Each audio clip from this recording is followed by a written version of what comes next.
Right then, hello Kent Business College. Today we're tackling two massive business-saving ideas that sound properly complicated but are, I promise you, actually dead simple. So let's get cracking.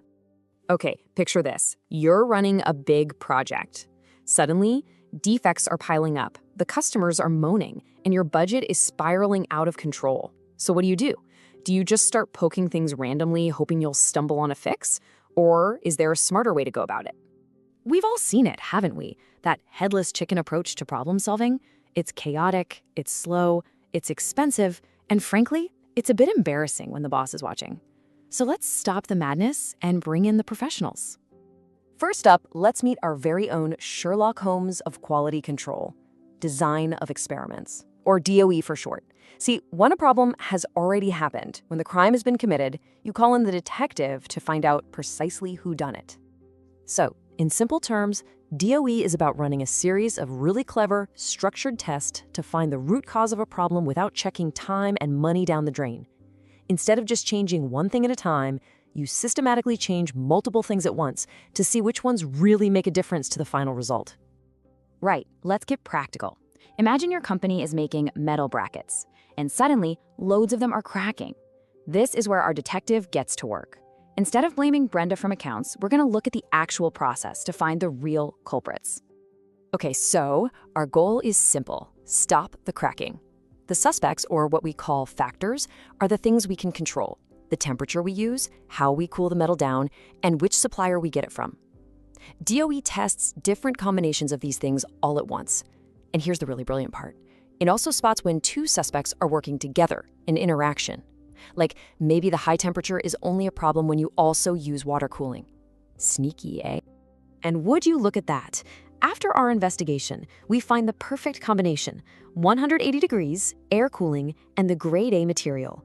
The defect rate absolutely plummets from a painful 8% all the way down to just 1%. That means less waste, less rework, and much, much happier clients. Elementary, my dear Watson. Okay, so our detective is great for solving mysteries that have already happened. But what if you could design a system so brilliantly that the mystery never happens in the first place? Well, for that, we need our second hero, the architect. DfX is all about prevention, not inspection. The X is simply whatever your goal is. Are you designing for low cost, for reliability, for safety? It's all about planning for success right from the get-go, making things easy to build, reliable to use, and simple to fix down the line. For example, X could be assembly. Why on earth would you make life difficult for the people on the production line? Design for assembly means your product just clicks together like Lego, not like some nightmare flat-pack furniture that ends in tears and a massive row. Or maybe X is safety.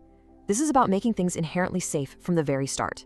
You build the safety guards right into the machine, so you don't have to rely on a bunch of warning signs that, let's be honest, everyone ignores anyway. And my personal favorite, X for service. Have you ever tried to change a simple headlight bulb in a ridiculously designed car, and it takes 3 hours and a degree in mechanical engineering? Yeah, design for service is the cure for that exact headache. It's simple, but so often forgotten. So there we have it, our two quality heroes. One is reactive, the detective, solving crimes.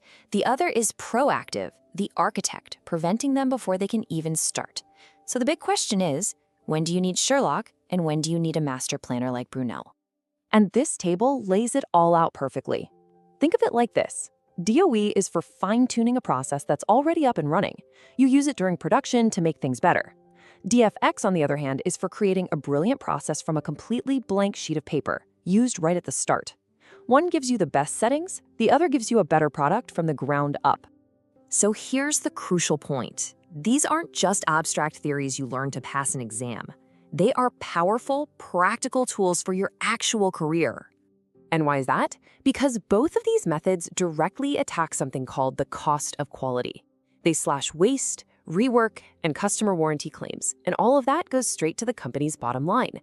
Now, it's easy for businesses under pressure to skip the architect step because it feels slower upfront, but that's just short-term thinking. Investing in good design always pays off in the long run, and understanding that, well, that's what gets you the promotion. If you remember just one thing from all of this, please make it this.